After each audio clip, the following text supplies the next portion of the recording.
Hi, and welcome to Midwest Sports Weekly. I'm Kim Baker, along with Steve Cook. This week, we are legendary Lambeau Field here in Green Bay, Wisconsin. Steve, we had the opportunity to sit down with Mr. Bob Harlan and Kevin Harlan, just two tremendous individuals. Well, after you see the interview you had with them, you'll understand how we appreciate everything that they do. And that's a father and son combination that have done great things. And if you follow the recipe that they tell us about in the interview, maybe you can have the same kind of relationship with your family and some things to do about business too, because they've both been very good businessmen. Yes, they certainly have. Of course, Bob is the director emeritus here for the Green Bay Packers and was former CEO. And Kevin, of course, is with the CBS and on the NFL and the NCAA tournament. Both of them are tremendous assets to this Green Bay family. Yeah, any team, any town, any family would be proud to have them as part of their family. And they've done great things here with Green Bay. And of course, we get to enjoy everything Kevin Harlan does on television and for football and basketball and NCAA playoffs. So just the career that he's had and continues to have reflects very well on his father, Bob Harlan, and their values and their morals and the Midwest ethic and the hard work. Here's a special look at the Harlan family.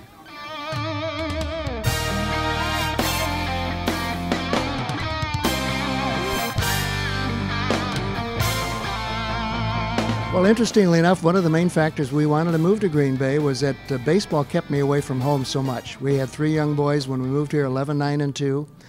And I needed to be with the family more often and take some of the pressure off my wife, and we needed more family time. So we came to Green Bay. It was a great place to educate the children, a great place to grow up.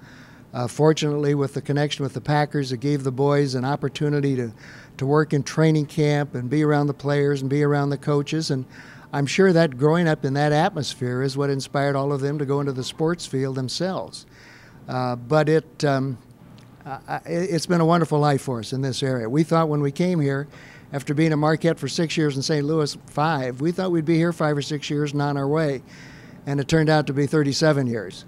But very enjoyable, and the time went very, very rapidly. And we were surrounded by great people, and we're fortunately able to bring back some tradition of this great organization. Kevin, growing up in Green Bay, what was it like being the son of the president of the Green Bay Packers? Well, obviously very proud. I think because he was in a job that all my friends thought was cool when he was with St. Louis or was with the Packers. I think it really kind of gave us a sense when we would be in school of that's really a special kind of thing. And then the fact that he would include us in everything that he did, whether it was spring training with the baseball Cardinals, as ball boys with the Packers in the summer, we were always included. And yeah, that's a great thing. You talk about father-son time, and a father for a boy is a pretty important thing. And to have one that was so respected and yet had the wonderful touch that a father should have with the son, I think was about the most perfect way to possibly grow up. Welcome to Midwest Sports Weekly, presented to you by Shields. Feed your passion at shields.com.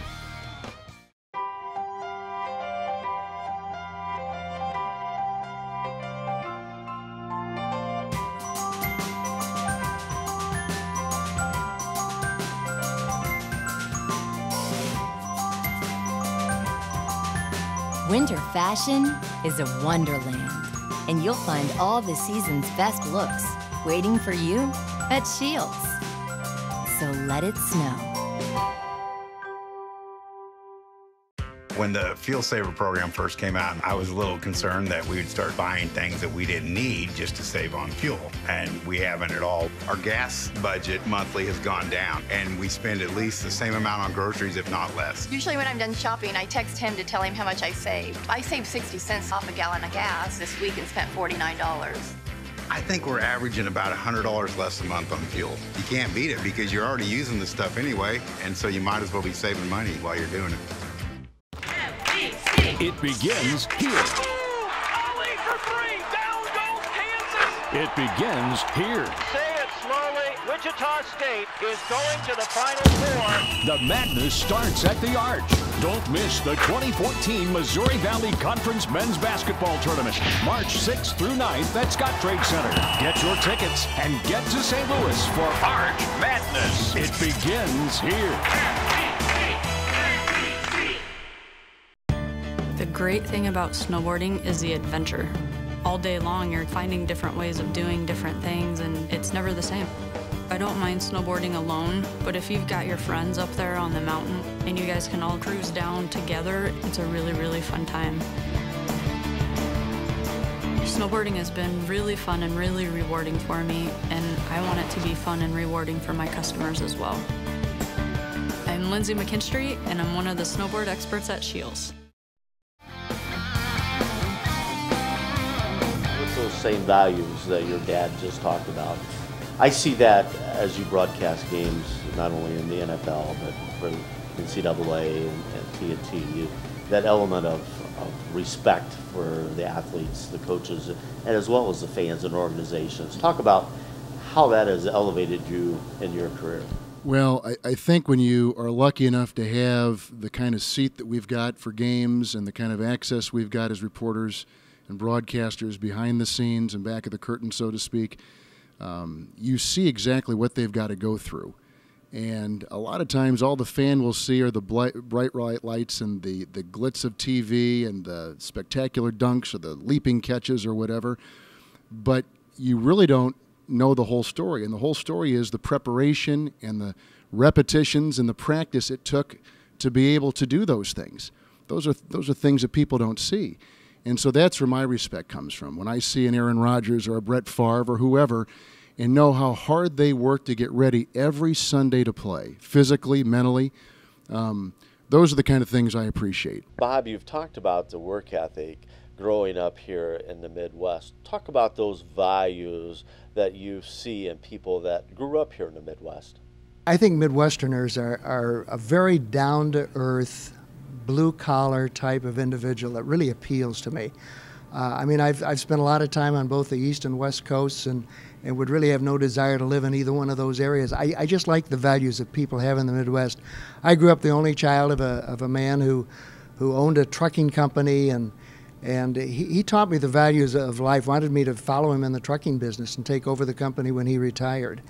But he taught me the values of hard work and sticking to things, and I had very strict parents, and being the only child, I was the only one they could focus on, so I got all the attention, some good and some bad.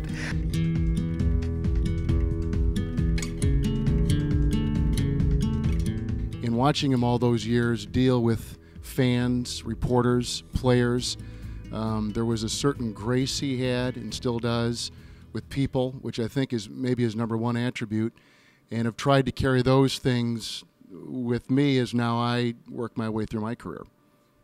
I learned a great deal on how to treat the people with whom you work, and I just developed a very strong sense that when I got in the position with Green Bay, that my whole thought process was going to be that I was going to surround myself with good people, treat them with dignity, tell them what I expected, and then simply get out of the way and let them do their jobs. Because if you're going to be constantly leaning over their shoulder and making decisions for them, you don't need to hire good people. You can leave the chair empty and save yourself some money. But I just think I love to work with people. I love to talk to the fans. I always reminded people here, we don't own the club. We're caretakers of the Green Bay Packers. The people who are calling us are the ones who own this franchise. And they deserve to talk to somebody, and they deserve to get an answer. And so we always took the approach that we were going to reach out, we're going to be available, we're going to do everything we can to improve our relationship with the fans and make it strong, keep it stronger. And those to me, the ideas to me were very simple to do. I didn't feel like I had to, that was ingrained in me, to work with people and treat people that way.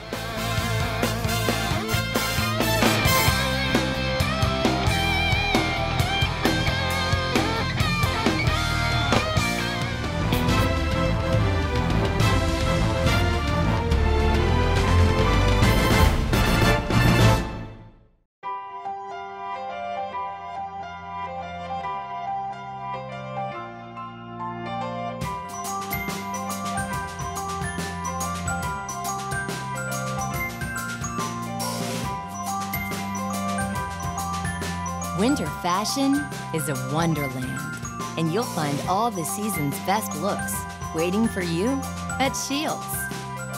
So let it snow. You looked forward to the mailman before Christmas because he brought you good tidings and great joy with all those Christmas cards. But now you can only look forward to bill after bill after bill after bill. If your bills are up and your cash flow's down, don't you get down. Call Consumer Credit of Des Moines, a free confidential service that will help you keep the collectors away and look forward to the mailman each day. Call Consumer Credit of Des Moines. We've probably saved over $500 with the Hy-Vee Fuel Saver program. We typically buy bread, laundry detergent, soup, cereal, granola bars. I go in to purchase gas and make sure that I get a picture of not only the gas pump that shows my savings, but I get a picture of my receipt as well. With 5 kids, when I can save $60 at the gas pump, it's amazing. Anybody can do it. The great thing about snowboarding is the adventure. All day long, you're finding different ways of doing different things, and it's never the same. I don't mind snowboarding alone, but if you've got your friends up there on the mountain and you guys can all cruise down together, it's a really, really fun time. Snowboarding has been really fun and really rewarding for me, and I want it to be fun and rewarding for my customers as well. I'm Lindsay McKinstry, and I'm one of the snowboard experts at Shields.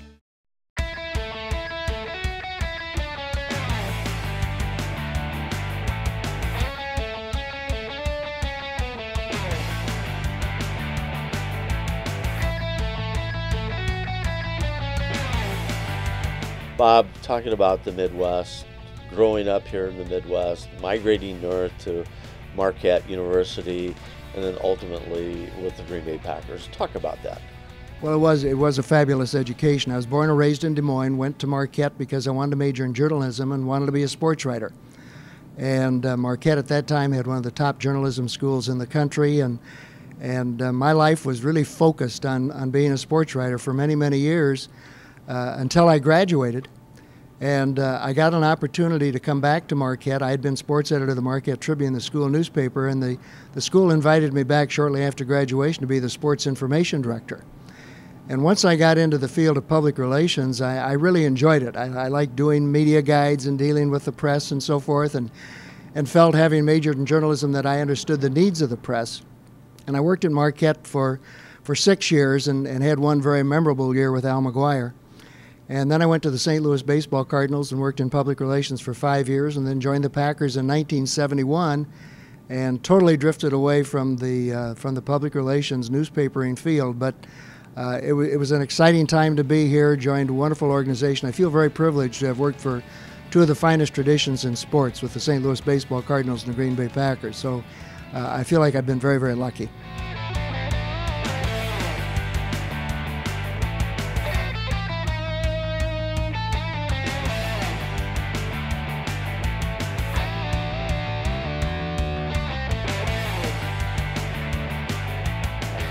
Kevin, growing up around college and professional sports as you have, when did you realize that this is a career that you wanted to pursue in broadcasting? Well, I wanted to be an airline pilot, and my dad kept saying, you got to have a lot of math to be an airline pilot, and he knew I wasn't very good at math. I was like him. I had a hard time with the numbers. A lot of shaky flights. And because of that, he said, if I, it's my dad talking, he said, if I ever had to do it over again, I'd look into radio and television. And it just so happened that our high school had a radio station. And I tried out when I was a sophomore or junior, one of those 2 years, for the play-by-play job, got it. And I remember after doing the first game on a Saturday afternoon, broadcast the game, and came home, and he was waiting for me on the porch of our house, and he had about 3 or 4 pages of notes. He had listened to the broadcast. And from that point on, I've always taken, even back to those early days when I was 15 years old, some of the things that he noticed then that I even remind myself of now. And so he was a great compass in terms of how I should get started, and some helpful hints as I was getting started. And even now I'll call and say, well, what'd you think, Dad? I mean, you know, and he goes, oh, you're so far ahead of where I could possibly give you any advice, which is wrong because he has such a good feel for that. Always has and always will. Bob, how proud are you and Mrs. Harlan of Kevin, of course the entire family, when you turn on the TV set or the radio and hear one of Kevin's broadcasts? It brings great pride to both his mother and myself. Every time he does a game, we turn up the sound real loud and call his voicemail and let him know that we are watching. And but we look forward to it. Kevin worked very, very hard to get where he is today. When he was just a young boy and first started in this business, he would record broadcasts of announcers that he liked a great deal and would listen to them over and over and over again to see how they handled plays and inflections in their voices and so forth. And then he would sit in his room and thankfully close the door so his two brothers could concentrate on something else. But he would turn the sound off and broadcast the games himself. I mean, he really studied to become good. It takes the same dedication that it does in any business to become a good, solid performer. But I admire the way he worked at it and the way he goes at it today. He's been a son who's made us extremely proud. He's a wonderful father. He's a wonderful employee for anyone, any league that he works for. I mean, they have to be thrilled to have his work ethic and the way he goes about his business. So we're obviously very, very proud. Along with that, Bob, did you teach Kevin some of those comments and thoughts that he has during his broadcast? No, that's all on his own, and thank God he is. And that's when I don't admit being his father. but no, we've and you know the interesting thing about it today, and it's been years and years since he's done the Kansas City Chiefs games, and I will still meet people from Kansas City who will say, "Oh, did we love it when Kevin was doing the Chiefs games?" He's got that kind of reputation, and he's left that kind of legacy, and that's why he's at where he is today, at the top of this game. Game 3, 21. So Jolly is gone. Raji is the guy, first-round pick a season ago. Yeah, it's really important.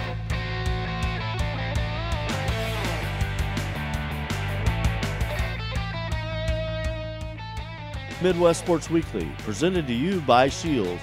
Feed your passion at shields.com.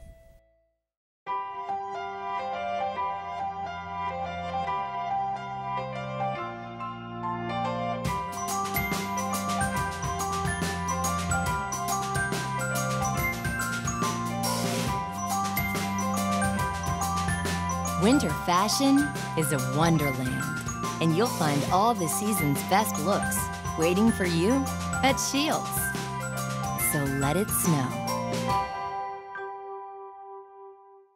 When the Fuel Saver program first came out, I was a little concerned that we would start buying things that we didn't need just to save on fuel. And we haven't at all. Our gas budget monthly has gone down, and we spend at least the same amount on groceries, if not less. Usually when I'm done shopping, I text him to tell him how much I saved. I saved 60 cents off a gallon of gas this week and spent $49. I think we're averaging about $100 less a month on fuel. You can't beat it because you're already using the stuff anyway, and so you might as well be saving money while you're doing it. It begins here. Ollie for three. Down goes Kansas. It begins here. Say it slowly. Wichita State is going to the Final Four. The madness starts at the Arch. Don't miss the 2014 Missouri Valley Conference Men's Basketball Tournament, March 6th through 9th at Scott Trade Center. Get your tickets and get to St. Louis for Arch Madness. It begins here. The great thing about snowboarding is the adventure. All day long, you're finding different ways of doing different things, and it's never the same. I don't mind snowboarding alone, but if you've got your friends up there on the mountain and you guys can all cruise down together, it's a really, really fun time. Snowboarding has been really fun and really rewarding for me, and I want it to be fun and rewarding for my customers as well. I'm Lindsay McKinstry, and I'm one of the snowboard experts at Shields.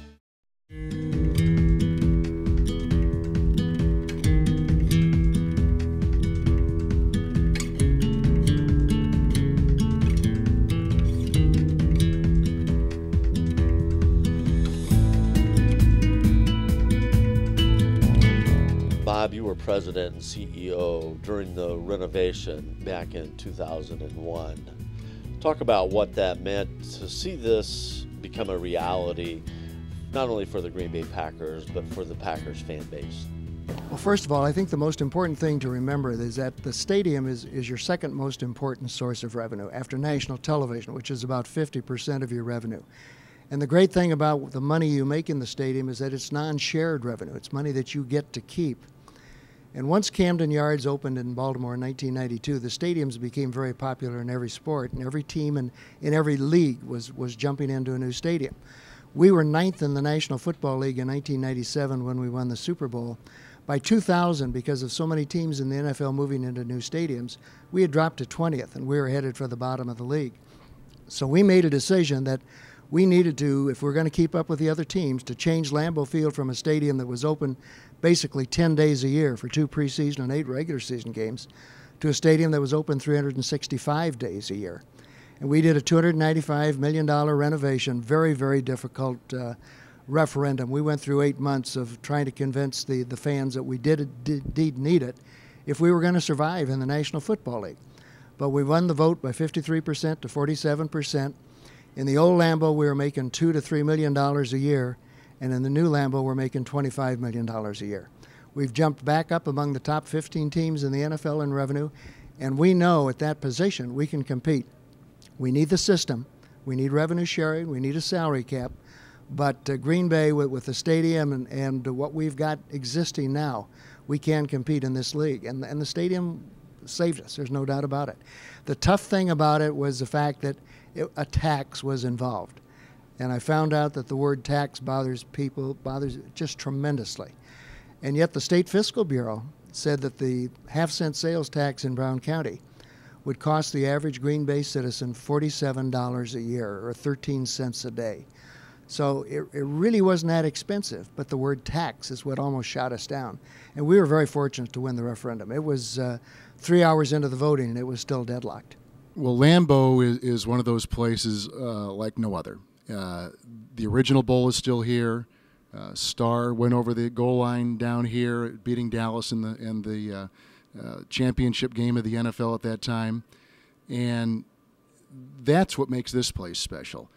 And when my dad and the people that were involved in renovating the stadium went at it, they wanted to preserve that field, the history, because the Packer history is as rich as any team in any sport in this country. And that's what makes coming here different. You look up on the facade of the stadium and you see names like Tony Canadeo and Bart Starr and Ray Nitschke. I mean, you feel the history of the league. And the league right now is the #1 sport in this country. So when you think about an epicenter of the NFL, why not Green Bay? Why not Lambeau Field? Because this is where really this city, supported this team through all those years, passing around the hat literally, and then again back in when they redid it again, they had to basically put the tax on them, as my dad was talking about, and rebuild it again, which they've done. And because the fans and the citizens of this area have been so incredibly involved, they've made coming here a real special event. When you say you've got a game in Green Bay, it means a little bit more. Nothing against what they've done in Arrowhead, which is terrific, and they've taken more of a modernistic, futuristic view of their architecture. Same in Chicago. But Lambeau has preserved, I think, what the essence of this game is all about. It's for the fans. There's not a bad seat in the house, and it preserves this great tradition of the Green Bay Packers. From the outside and the brick facade, which is so beautiful to walk around the stadium. You go in the atrium and you see pictures of the old players and times gone by, and the fans that supported those players and were so instrumental in keeping this team alive. That's what makes coming to Green Bay special, and doing a game at Lambeau Field so special.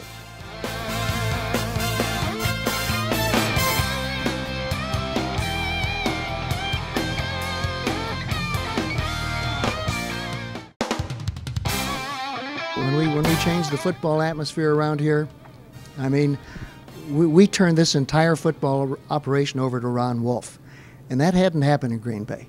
It had always been shared, or the executive committee ran a great deal of the operation. And we had reached the point after the 70s and 80s that we needed to turn this operation around and put the Packers back where they belonged, among the elite teams in the league. And so we gave Ron Wolf total authority over the football operation.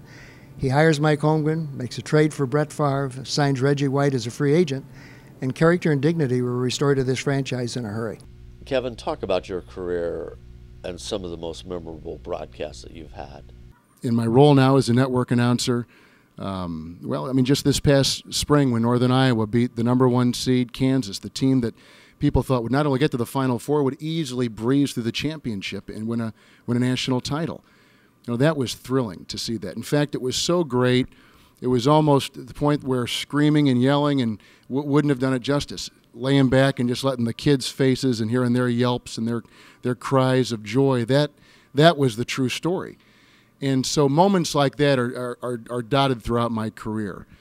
To be quite honest, I don't wake up a day and not thank God for being in this position to have the chance to broadcast NFL, be a part of the Packer preseason package,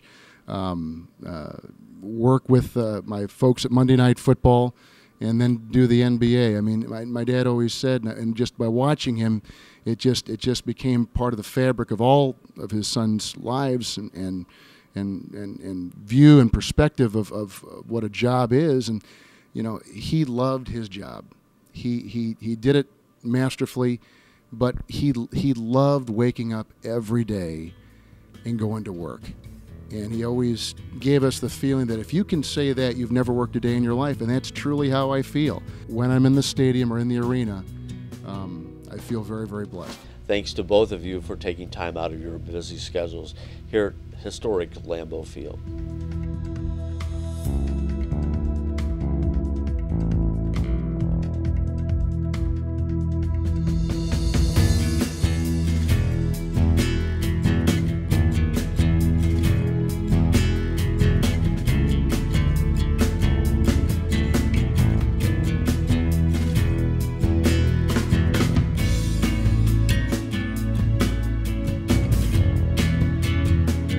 Steve, both of them are true gentlemen, family men, and also very successful in what they do. If you do the things that they talk about and believe in what you're doing, you can maybe have the success that they have. They certainly can. For more information on our show, go to MidwestSportsWeekly.com. Make sure and check out the contest page. We always have tickets available that you could possibly win. For Steve Cook, I'm Kim Baker. Thanks for watching. We'll see you next time.